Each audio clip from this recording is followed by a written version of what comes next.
past few years, a lot has changed in sales, renewals, and expansions.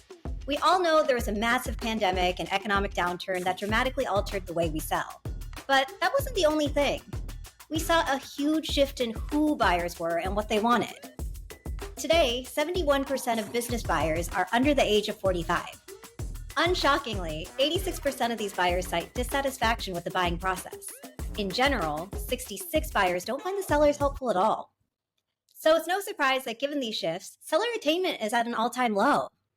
While it might be easy to blame the economic conditions, part of our approach to selling is what's hurting our performance. With renewals, you could get away with renewing solutions that were seen as nice to haves at one point, but that's just not good enough anymore. To win renewals, you need to prove yourself as a need to have. You need to show that you are solving a top priority and driving results aligned to top business goals. These difficulties with renewals have made expansion sales even more challenging as well. I mean, if we're at risk at losing a customer to churn completely, how are we supposed to expand their engagement with us? Whether you are selling to a net new prospect or an existing client, according to Salesforce, 84% of business buyers expect that reps should be acting as trusted advisors. However, 73% say most sales interactions feel transactional. And let's face it, the entire end-to-end go-to-market and revenue motion is just not working. The market has changed, and if we're willing to listen and change as well, then we can adapt not just to survive, but to thrive. And I don't know about you, but we choose to thrive. This is why we've put in the work ourselves and with our clients to adapt and create the PART framework. PART is a buyer and customer enablement framework that we use to ensure that we stay laser focused on working with our buyers and customers to solve their most pressing problems. And how does this help you? By zoning in on your prospects and clients' biggest challenges, the PART framework makes you indispensable, boosting your success in closing deals and keeping loyal customers through renewals. PART helps you to formulate a hypothesis when doing research, and it guides you in the right direction. When qualifying opportunities, it enables sellers to assess not just the fit of the prospect or client, but also the viability of whether this deal is real. From a CS perspective, it allows CSMs to anchor back their strategy and actions to the most pressing problems and business goals a client is expecting to address. It puts buyers and clients' problems and goals front and center. And this helps reps meet them where they are in the buyer and customer journey. And if we're being completely frank, it's time for us to stop being so self-centered in our approach and making things all about us. If we expect success ourselves, then we first must ensure the success of our clients. So what does PART stand for? P is for problem. This is the point that we anchor everything to. What is the current problem the prospect or the customer has? Now, there are two different layers when it comes to problem. The first is a rational, business-centric problem, and the other is an emotional problem, which is usually tied to a specific person or a team. A few years ago, addressing an emotional problem like saving someone time or headache or improving the bandwidth on a team for better morale might have been enough. However, in today's world, ensuring that we also have a strong rational problem identified is equally as important because buyers and clients require a very strong business case to justify their spend these days. The rise of the buying committee means that logic and rational problems sometimes win over emotional now. For example, say we're a rep at a company called RevIntel Co., and we're selling call recording and revenue intelligence solutions to a MarTech company called MarTech Co. A problem they might have that weaves together both rational and emotional elements could be something like, MarTech Co. lost 10 opportunities last quarter that were forecasted as commit, and they have no idea why since they have no visibility into prospect calls. This has been a pattern quarter over quarter, now leaving them at 36% of their annual quota. Additionally, leadership is facing capacity constraints and low morale due to this. Now that we understand the problem, let's talk about addressing it. That brings us to A for action. The action component adds a multidimensional approach to our process. There are 3 core dimensions of action. The first one is, what actions have they taken in the past to try and solve this problem? And the second is identifying what potential actions can solve their problem. And last but not least, number 3, we have what actions the client or prospect has taken in their evaluation process and journey so far. Let's look at each of these dimensions in more detail. First, let's start with past actions.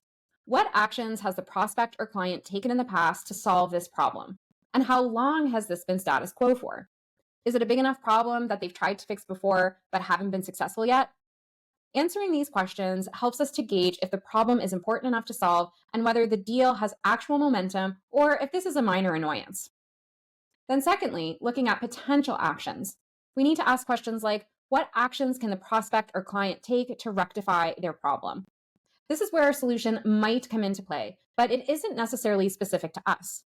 What actions in general would satisfy their problem? Is it visibility into calls in the case of Martech Co., or maybe proactive deal warnings? Maybe it's more bandwidth in their leadership team. We obviously want to get to a point where we can tie our solution back to their problems and the actions that they can take with our solution. But initially, we really have to focus on honing in on their problems and understanding past, present, and potential future actions. And lastly, we get into number 3, which is evaluation actions. We need to answer questions such as, what actions have they taken as part of their evaluation so far?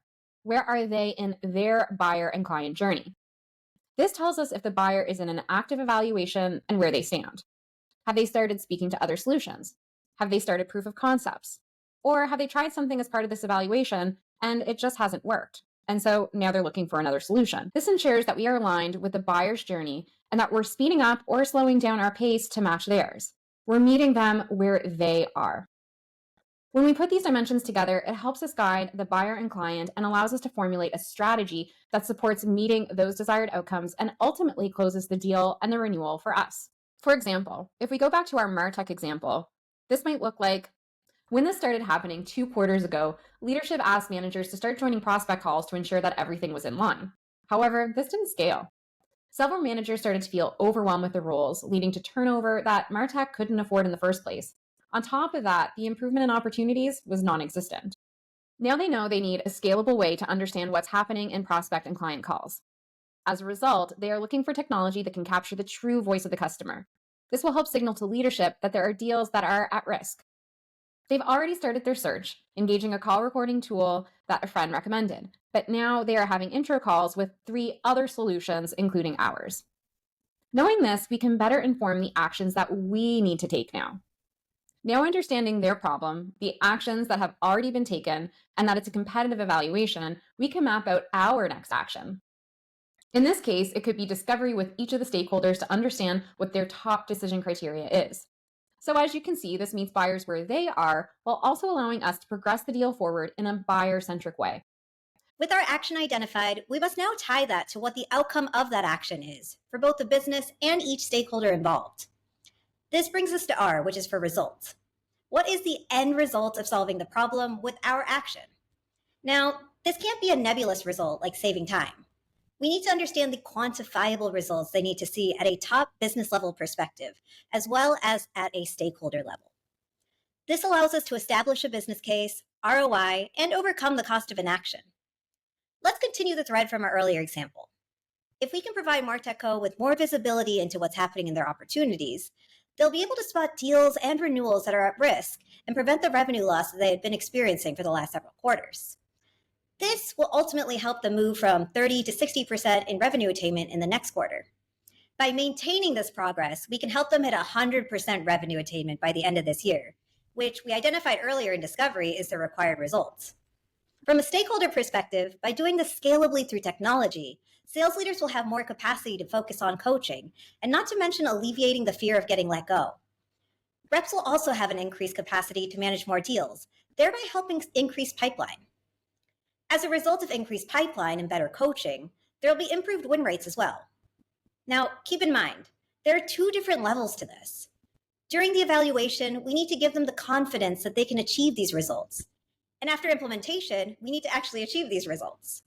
So PART also helps AEs and CSMs map out their account strategy and plan so that they can align their actions with proving and demonstrating those results. This ultimately aligns to our internal process and actions with what the buyer and client also need. With our problem, action, and result identified, we still need to understand something very critical, which is why now? Now we get to the T in PART, which stands for trigger, and this pulls it all together. Why is it important to solve their problem with our action and achieve this result right now? We can have many conversations with prospects and clients who have problems and might agree that our action and results make sense. But if there is nothing driving them to act now, it's just a conversation and not an opportunity. For example, continuing with the case of Martech Co., through our discussions, we've identified that attaining profitability and minimizing OPEX spend is Martech Co.'s #1 priority for this fiscal year. We know our platform helps improve revenue and minimize OpEx spend. So we know that we can tie our problem, action, and result to this top priority. And not only that, we've identified when they would need a solution in place in order to see benefits before the end of their fiscal year. The great thing about the PART framework is you can use it as a standalone, or you can use it in conjunction with other methodologies like MEDDIC. Throughout our Quest to Quota Attainment course series, we discuss how to use PART across sales and CS in order to close revenue while also providing a better buyer and customer experience. We develop PART because sales, renewals, and expansion have often been treated as a one-dimensional, linear process. But from the buyer's perspective, the reality of making decisions is anything but linear. We need to give reps a balance of process while also trusting their ability to think intelligently and guide buyers and clients effectively. And we need to do this without forcing them to march up and down to a checklist and rigidly follow playbook and CRM stages. In the industry over the last few years, companies have become obsessed with scale. While there's nothing wrong with scaling, the problem is we start to scale poor quality. By following the PART methodology, you can scale through helping reps develop critical thinking skills and pattern recognition. This, combined with win-loss analysis, will provide revenue teams with the ability to replicate what works in closing deals and renewals. If you'd like to learn more about PART and Quest to Quota Attainment, please visit www.wntdpartners.com and follow What Not to Do on LinkedIn.